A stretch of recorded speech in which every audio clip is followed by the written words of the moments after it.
You know all that advice you hear about starting a business? What if the most common piece of advice is actually the most dangerous? Today, we're going to build a kind of handbook for the modern entrepreneur. And this isn't based on myths or feel-good stories. Nope. This is about the hard data, what it really takes to beat the odds.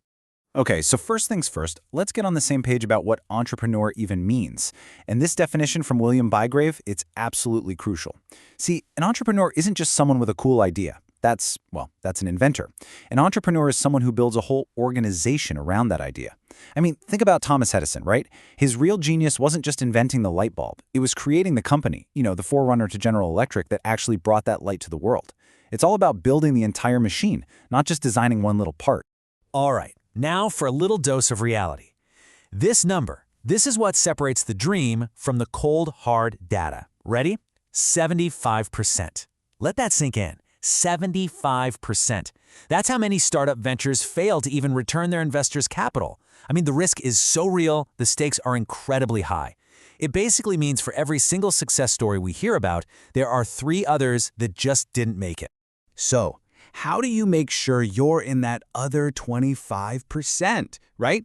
How do you navigate a path where, let's be honest, most people fail? Well, that is the big question we're going to tackle today. And spoiler alert, it's not about luck. It's about having a roadmap, one built from a ton of hard-won lessons.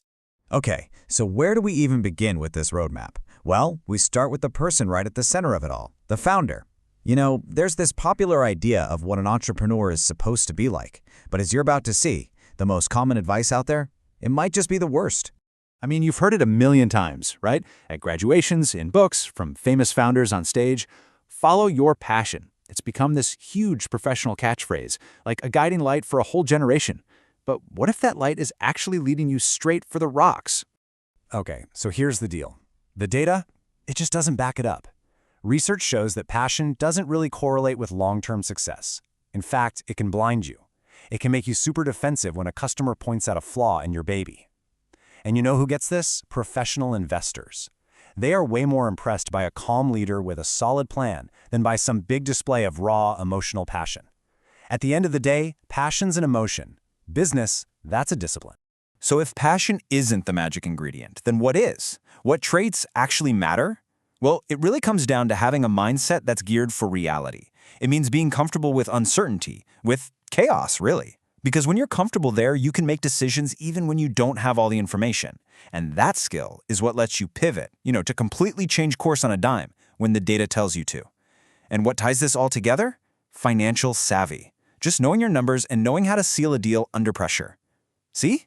These aren't just feelings. They're real, practical skills that all work together. All right, so you've got the right mindset. Awesome. But what about the idea itself? This next part is, honestly, it's about maybe the single biggest shift in modern entrepreneurship. It's about moving away from those old-school, rigid plans and embracing a totally dynamic process of testing. And this quote from startup guru Steve Blank, it just says it all. You could spend, 6 months writing this perfect 100-page business plan full of these beautiful 5-year projections. But the second a real customer actually touches your product, that whole plan basically becomes a work of fiction. The real world is just messy, and that initial plan of yours, it's really just a list of guesses you haven't tested yet. So you see, this is a huge shift in thinking. The old way was writing a static plan. The new way is testing a flexible model. Your main job isn't just to execute anymore. It's to search for a business model that actually works.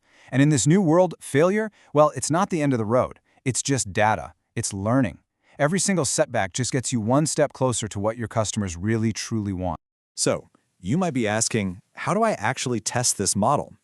A fantastic tool for this is the Business Model Canvas. Seriously, just think of it like a one-page blueprint for your whole business. It makes you answer the most important questions, like, what problem are we solving? Who are our customers? How are we going to make money? But this isn't some document you write once, frame, and hang on the wall. No way.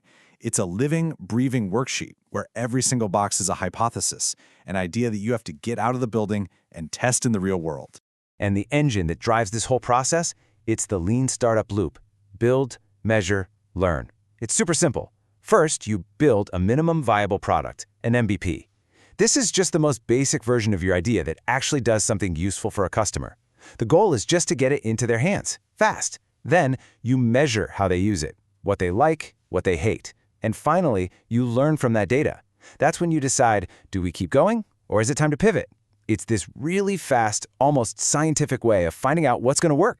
So the whole point of all this testing, the whole goal, is to find a business model that's repeatable and scalable. A perfect example of this is a company called Blue River Robotics. They started out thinking they were going to build robotic lawnmowers for golf courses. Sounds cool, right? But after talking to over 100 potential customers, they found out golf courses just didn't care. So what did they do? They pivoted. They started talking to farmers instead, and boom, they discovered a massive need for a robot that could kill weeds without using a bunch of chemicals. That one pivot, it led them to a multi-million-dollar business. They didn't follow their original plan. They followed the customer. Okay, mindset? Check. Method? Check. But every engine needs fuel, right? So let's talk about money. And just like with all that follow your passion stuff, the reality of how startups get funded is, well, very different from what you see in the movies. Yeah, forget those dramatic venture capital pitches for a minute. Just look at this breakdown. The overwhelming majority of early funding, we're talking 65%, comes from the founder's own savings, then friends and family, and way down at the bottom, that's venture capital, the thing that gets all the headlines. The bottom line here is pretty clear. For most entrepreneurs, the very first investor you have to convince is yourself. And hey, if you do decide to go for a more traditional route, like a bank loan, it all boils down to 3 simple questions every banker's asking themselves. 1, can you pay me back? That's about your plan, your numbers. 2, will you pay me back? That's about you, your character, your credit history. And 3, if everything goes wrong and you don't pay me back, what can I take to get my money? That's your collateral.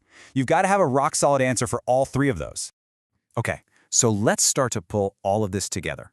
We've talked about the founder, the idea, and the funding. And, the one common thread that connects all of it, it's this idea of adaptation. The journey is never, ever a straight line. It's really a marathon of pivots.